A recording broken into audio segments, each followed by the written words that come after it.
This is Stevens, and I'm currently studying early childhood education here at Post, and I chose to do my informative speech on Head Start programs. Okay, so Head Start programs were intended to help prepare disadvantaged children to enter into the academic world on a level playing field with their counterparts who clearly aren't disadvantaged. By using funds appropriately and ensuring a child's reading, language skills, and social skills are up to par before they enter into kindergarten, we can tighten the achievement gap, ensure that no child is disadvantaged or left behind, and we can also ensure that the achievement gap doesn't persist throughout their academic career, so from elementary school following them through high school. From ages birth to 5 is a critical time in development for children. Their physical, emotional, social, and cognitive skills are developing at a rapid rate during this age, and these skills, or having these skills, I guess you could say, would help them to be successful entering into school and would also help them throughout their lives. Children from low income or poor families on average enter school behind. So children coming from high class or even middle class families are far ahead of children coming from low class or poor families. And that is the reason why Head Start programs were created. In 1965, the Head Start program was basically targeted towards preschool-age children and low-income families, and it was intended to promote school readiness. School readiness would support children's development and help them basically to develop to their full potential. Specifically, making sure that reading, language, and cognitive skills are up to par, because research shows that those skills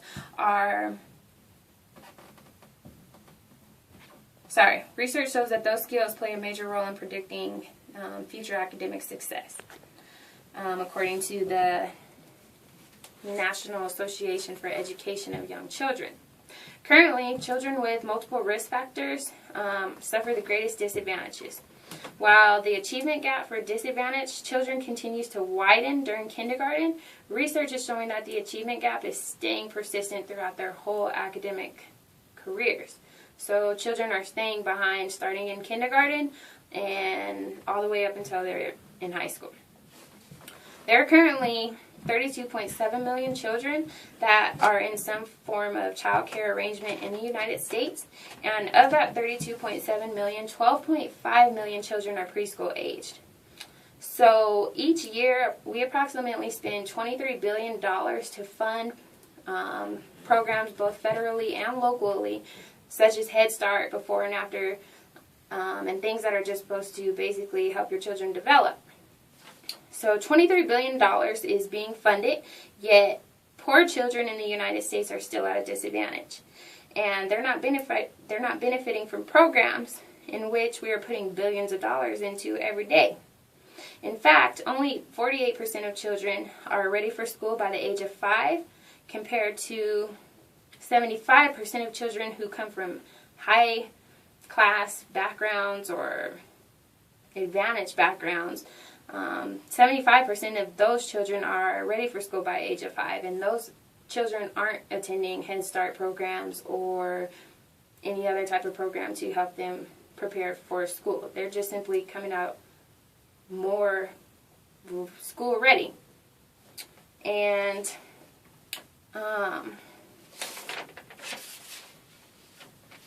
there are some risk factors that do play into whether or not a child is considered disadvantaged.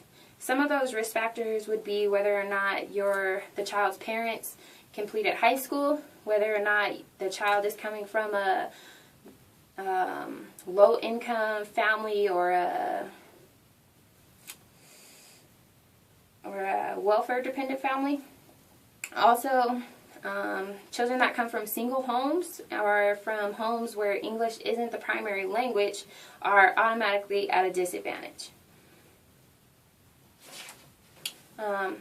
Recently, I was speaking to my kid's daycare provider, and she had told me something that kind of stuck with me. And what she told me was that children who start behind stay behind. And it made me think that if children are starting behind, the reason that they're staying behind is because they've never got that chance to be advantaged. They've always been at a disadvantage, so of course they can't be up to par with everybody else or their counterparts. So I think that the achievement gap continues to stay wide from kindergarten, or continues to widen once children get in kindergarten, because disadvantaged children come in and don't have basic skills.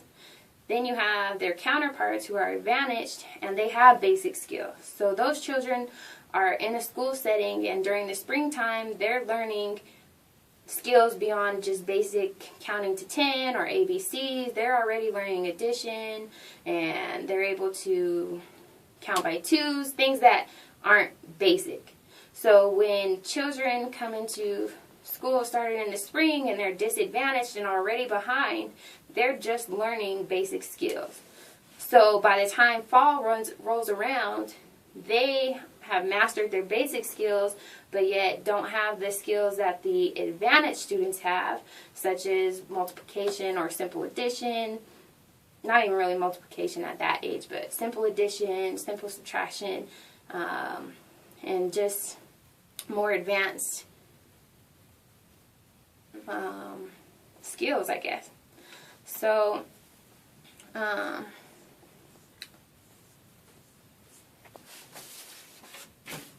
after I gained insight on how the achievement gap stayed wide during kindergarten, it helped me to understand how the achievement gap continues to stay persistent throughout a child's whole academic career, because it's simple. Once they start behind, they're going to stay behind.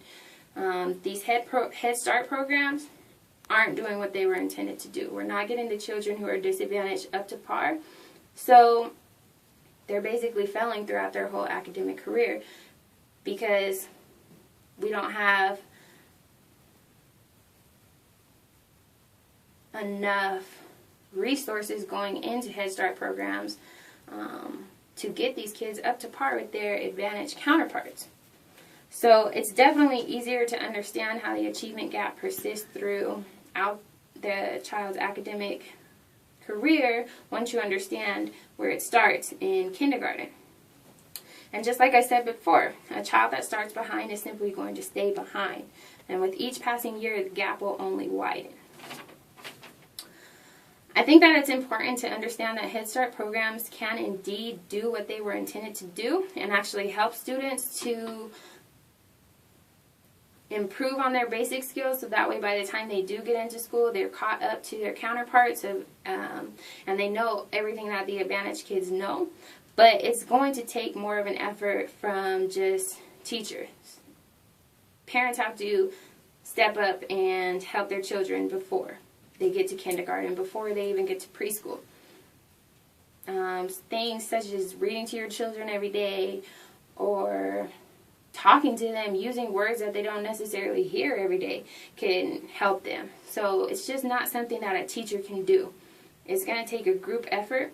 And I think that if teachers and parents could get on the same page with getting kids up to par, or to where they're expected to be once they get into kindergarten, that we would bridge the achievement gap from kindergarten, and we would also ensure that the achievement gap doesn't persist throughout their elementary, middle school, and high school years. And also we would ensure that no child really starts out at a disadvantage. So I think that Head Start programs are great if they're used correctly.